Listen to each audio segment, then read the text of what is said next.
Di video kali ini, Mimin bakalan bahas tentang hasil pengecatan indoor dan juga outdoor.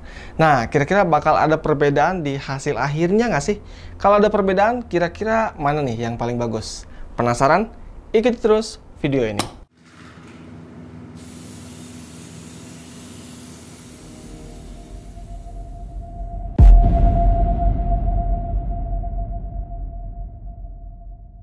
Halo bro dan sis, balik lagi di channel YouTube Aneka Ragam. Oke, membahas tentang tempat pengecatan, yang pastinya banyak sekali hal-hal yang harus diketahui tentang layaknya suatu tempat untuk digunakan sebagai tempat pengecatan. Karena hal-hal tersebut akan mempengaruhi hasil akhir pengecatan. Nggak cuma tentang fasilitasnya, teknik yang digunakan pun harus menyesuaikan. Contoh misalkan pengecatan indoor dan juga outdoor. Mimin akui kalau ngecat dalam ruangan itu akan lebih mudah untuk mendapatkan hasil yang lebih bagus. Kalau outdoor itu kan biasanya sering banyak angin kan. Itu teknik penyemprotan yang digunakan berbeda dengan pengecatan indoor. Mulai dari jaraknya dan juga ayunan tangannya. Itu harus menyesuaikan untuk mendapatkan hasil pengecatan yang maksimal. Tapi sejauh apa sih perbedaan hasil pengecatan indoor? Bakal jomplang banget nggak hasilnya? Atau malah sama aja? Nah, oleh karena itu, di video kali ini kita akan bahas secara lengkap.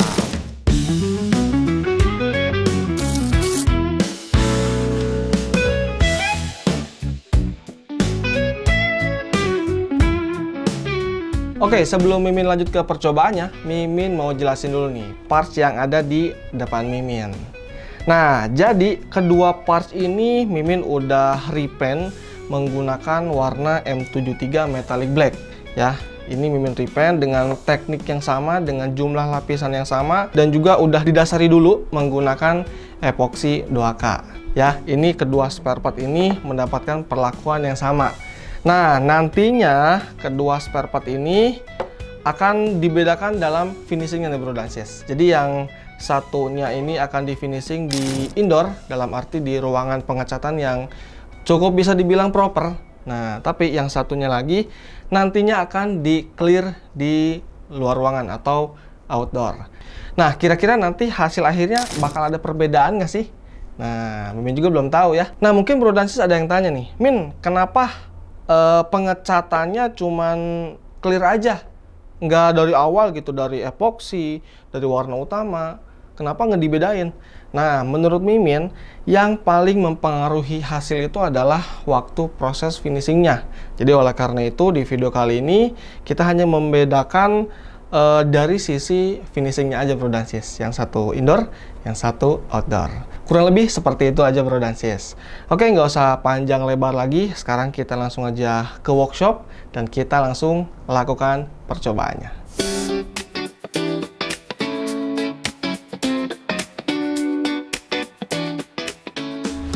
Nah bro dan sis, mungkin sebelum kita clear, kita tandain dulu ya.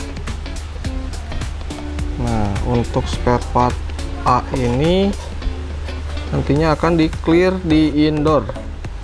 Nah, sedangkan untuk yang B nanti akan di clear di outdoor. Ini A untuk indoor, terus B yang outdoor. Oke, sekarang kita akan clear. Oke bro dan sis, sebelum kita melakukan proses pengekliran, Mimin bakalan timbang dulu nih clear yang ada di kaleng ini sebagai nantinya untuk perbandingan apakah pengecatan indoor dan outdoor itu ada perbedaan lebih irit atau lebih boros. Nah, nanti kita akan ketahui kira-kira mana nih yang lebih irit atau lebih boros. Oke, sekarang kita timbang dulu. Ini kebetulan clearnya udah dipakai ya, jadi ini yang ada di workshop, cuman isinya masih banyak. Kita timbang dulu. Ini isinya sisa 370,4 gram. Oke, sekarang kita akan pakai untuk pengekliran di indoor terlebih dahulu. Yuk, langsung aja kita clearkan.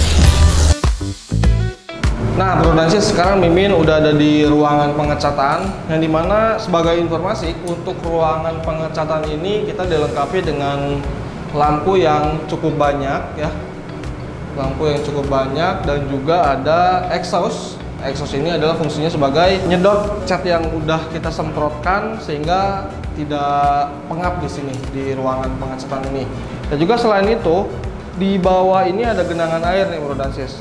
Nah, fungsi dari genangan air ini untuk menyerap debu-debu atau debu-debu pengecatan yang berterbangan sehingga waktu turun di lantai ini nggak balik lagi ke atas, nggak ketendang-tendang ataupun ke tiup angin, sehingga debunya itu tetap di bawah dan juga meminimalisir debu yang nempel di media yang sedang di repair. Oke, mungkin itu aja sih. Dan selain itu mungkin ada meja terus gantungan yang mungkin bisa dibilang ini sangat cukup lah untuk melakukan kegiatan pengecatan Bro dan Sis. Kurang lebih seperti itu, dan sekarang Mimin bakalan langsung lanjut ke pelapisan clear pada media spakbor ini.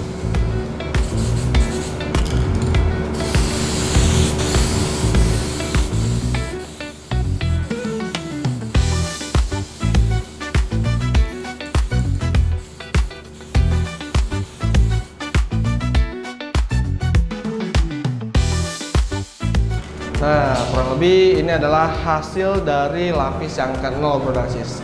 Dilakukan secara tipis-tipis merata ke seluruh bagian. Dan setelah ini kita akan tunggu dulu sampai kering tekan jari. Dan setelah itu kita akan lanjut lagi ke lapis yang pertama dengan teknik pengecatan tipis-tipis hingga tebal merata. Sekarang kita akan diamkan dulu.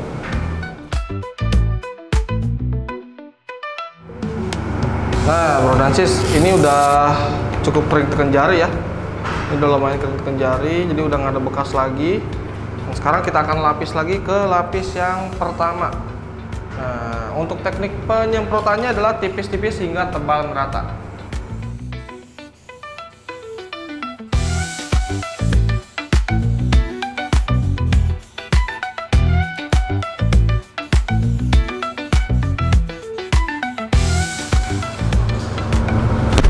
Nah, kurang lebih hasilnya seperti ini untuk lapis yang ke-1. Jadi nanti kita bakalan keringkan dulu sampai cukup lumayan kering. Mungkin kurang lebih 1 malam kali ya. 1 malam. Nah, setelah itu kita akan lanjut ke proses pengamplasan. Baru lanjut lagi ke lapis yang kedua supaya hasilnya benar-benar maksimal. Oke, jadi sekarang kita akan diamkan dulu di tempat yang aman. Dan kita akan lanjut ke proses pengekliran di outdoor. Oh ya, mungkin sebelum itu kita timbang dulu nih seberapa banyak clear yang sudah dipakai di pengekliran indoor ini. Yuk, sekarang kita akan timbang dulu.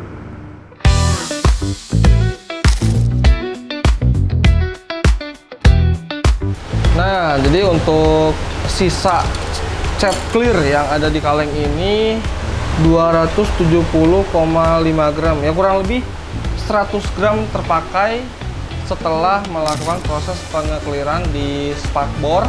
Kurang lebih pakai 1,5 lapis ya, 1,5 lapis itu terpakai 100 gram Bro dan Sis. Itu di indoor ya. Nah, sekarang kita akan lihat seberapa banyak clear yang terpakai ketika kita melakukan proses finishing clear di outdoor.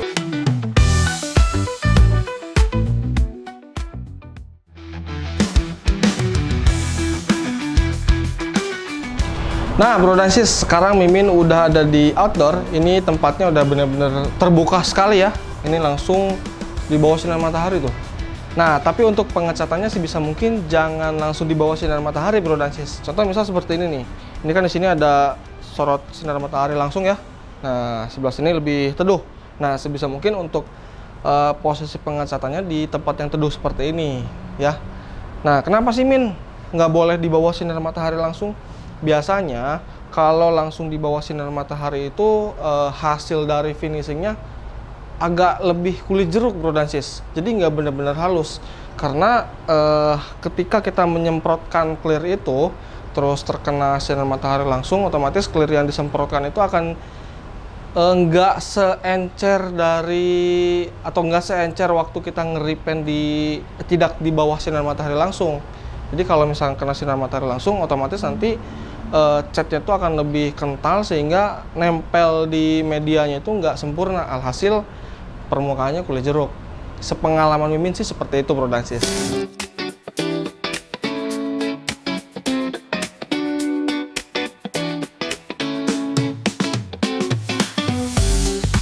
Untuk melakukan proses pengecatan di outdoor seperti ini, sebisa mungkin Bro dan Sis harus punya tatakan seperti ini ya. Mungkin bisa dibilang meja untuk ngecatnya lah. Kalau misalkan nggak punya meja catnya yang bisa diputar itu, ya minimal seperti ini. Jadi Bro dan Sis bisa enak gitu ngecatnya gitu, nggak apa namanya, nggak sambil dipegang ataupun nggak nyimpen di mana aja. Ya kurang lebih minimal ya ada meja seperti inilah. Terus yang kedua adalah lantainya itu sebisa mungkin harus dibasahi dulu Bro dan Sis, sehingga debu-debu yang ada di lantai seperti ini lebih sedikit. Dan juga ketika kita melakukan proses penyemprotan, catnya itu langsung nempel di bawah. Jadi nggak akan jadi debu kemana-mana sehingga mengotori media yang kita repaint. Jadi untuk lebih amannya kita basahi terlebih dahulu Bro dan Sis. Nah untuk basahinya ya minimal pakai air seember dulu lah. Atau kalau misalkan ada selang ya lebih enak ya. Nah, minimal merata ke area yang akan kita jadikan tempat pengecatan. Oh ya, mungkin sedikit tips nih buat Bro dan Sis. Waktu melakukan proses pengecatan di outdoor seperti ini kan pasti banyak banget angin. Nah, sebisa mungkin untuk pengecatannya jangan melawan arah angin, sehingga tiupan anginnya itu gak melawan semprotan aerosol yang kita semprotkan ya. Kurang lebih seperti itu Bro dan Sis. Sekarang kita cek dulu anginnya kemana. Oh, anginnya ke sini Bro dan Sis. Jadi kita mulai pengecatan dari sebelah sini.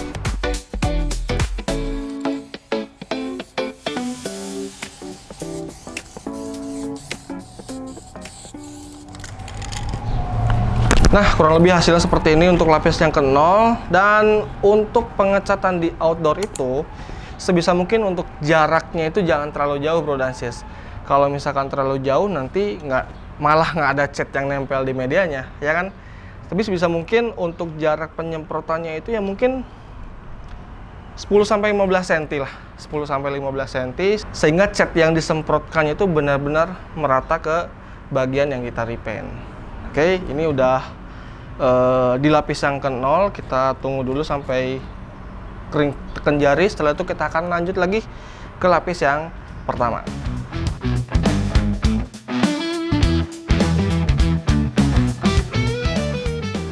Nah Bro dan Sis, ini untuk pengekliran lapis ke-0-nya udah selesai dan ini udah kering ya.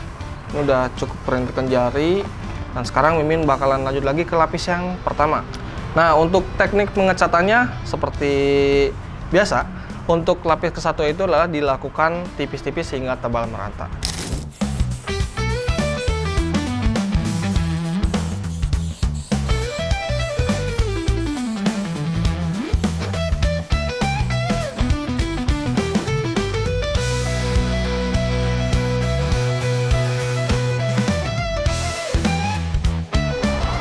Nah, pengekliran lapis yang pertamanya udah selesai, kurang lebih hasilnya seperti ini. Nah, untuk hasil sekilas sih masih mirip-mirip Bro dan Sis, karena dari detail debu-debu yang nempelnya pun sangat sedikit sekali. Malah bagian sebelah sini bersih nih Bro dan Sis. Oke, mungkin sekarang kita akan diamkan dan keringkan. Nanti untuk teknik penyemprotan lapis yang kedua, keringkan, terus nanti diamplas dan nanti di clear lagi. Oke, sekarang kita akan simpan dulu di tempat yang aman.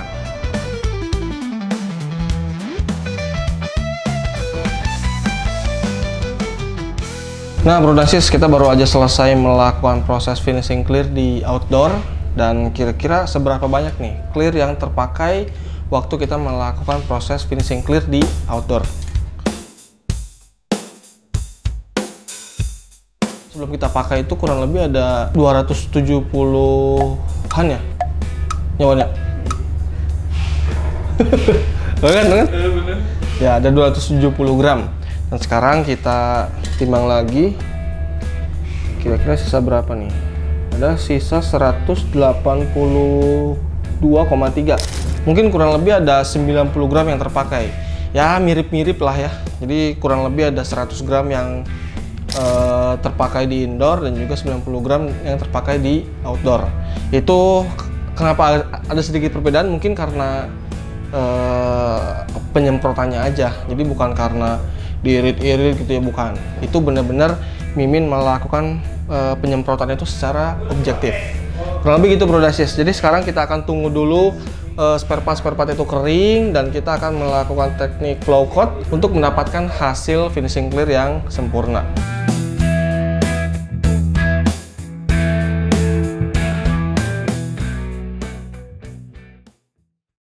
Nah Bro dan Sis, ini udah Mimin diamkan kurang lebih 1 malam. Nah mungkin dari hasil 1 lapis ini kita belum bisa mengambil kesimpulan mana yang lebih bagus hasilnya. Dan sekarang kita bakalan lanjut lagi ke proses pengamplasan. Setelah itu kita clear lagi 1 lapis. Nah baru setelah itu kita lihat hasil akhirnya mana nih yang paling bagus. Oke, sekarang kita lanjut ke amplas dulu.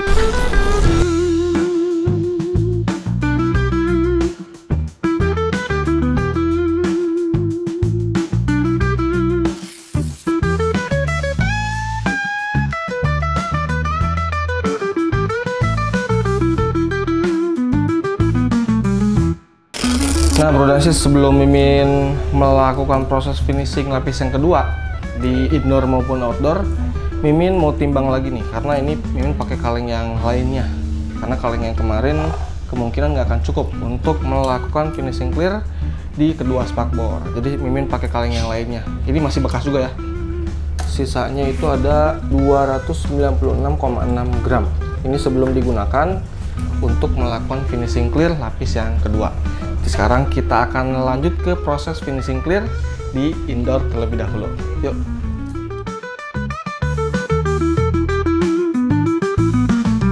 Nah Bro dan Sis, jadi ini udah selesai di amplas ya. Udah selesai di amplas. Yang di amplas hanya bagian yang bener-bener ke expose aja. Jadi bagian depan sama bagian belakang. Dan sekarang Mimin bakalan lanjut lagi ke lapis yang kedua. Untuk teknik penyemprotannya itu dilakukan tipis-tipis hingga tebal merata. Nah, jadi sekarang Mimin bakalan lanjut ke proses finishing clear lapis yang kedua di indoor.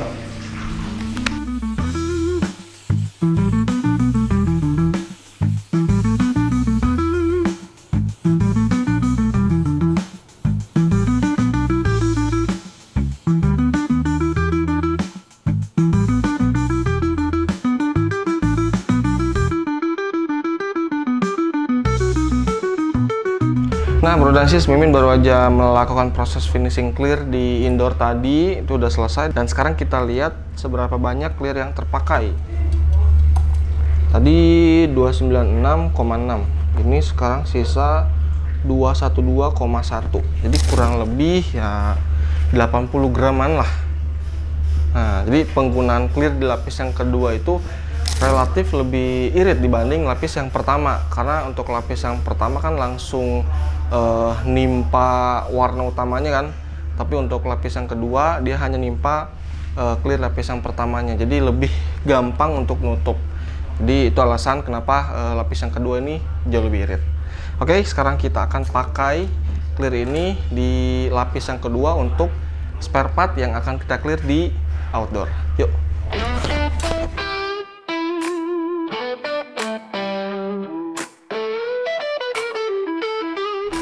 Nah Bro dan Sis, sekarang Mimin udah di outdoor dan udah siap untuk di clear lagi nih. Tapi sebelum nge-clear, kita siram dulu lantainya supaya nggak banyak debu-debu yang terbang. Nah sekarang Mimin akan langsung lanjut ke proses finishing clear.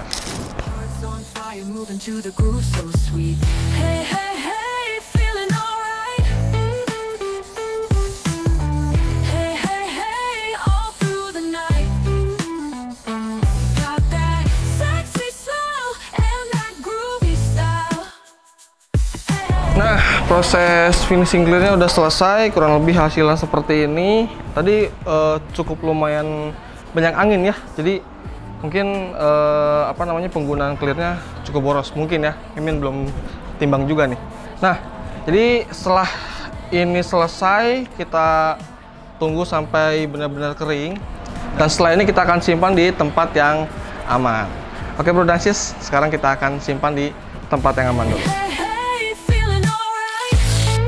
Nah, Bro dan Sis, jadi ini baru aja Mimin selesai clear tadi di outdoor. Jadi Mimin simpan di tempat yang aman seperti ini. Yang penting jauh dari aktivitas orang lain, sehingga nggak ada tuh apa namanya tragedi nggak sengaja kepegang. Jadi yang penting tempatnya aman seperti ini. Dan sekarang Mimin bakalan simpan dulu sampai benar-benar kering, mungkin selama 1 malam lagi ataupun seharian. Nah, nanti kita akan lihat hasilnya seperti apa. Nah, karena proses finishing clearnya udah selesai, jadi sekarang Mimin bakalan timbang nih, kira-kira seberapa banyak clear yang terpakai waktu kita nge-clear di outdoor tadi. Yuk, langsung aja kita timbang. Oke, sekarang Mimin bakalan timbang kira-kira seberapa banyak nih kepakainya. Sekarang sisa 141,8, berarti kurang lebih ada 70,4 gram terpakai ya. Jadi mungkin secara penggunaan lebih irit outdoor malah. Kenapa bisa seperti itu? Mungkin ya, mungkin karena jarak penyemprotannya itu emang dekat. Jadi cat atau clear yang ditembakkan ke media itu jauh lebih banyak ketika jaraknya itu lebih dekat. Kurang lebih seperti itu, Bro dan Sis. Ya, walaupun waktu tadi kita nge-clear tuh banyak angin, jadi ya ternyata penggunaan clear di outdoor yang Mimin praktekkan ini lebih irit sedikit. Oke, Bro dan Sis, mungkin sekarang kita akan tunggu dulu sampai benar-benar kering dan nanti kita akan lihat hasilnya seperti apa. Sekaligus nanti kita akan simpulkan kira-kira ada perbedaan gak nih hasil nge-clear di indoor dan juga outdoor.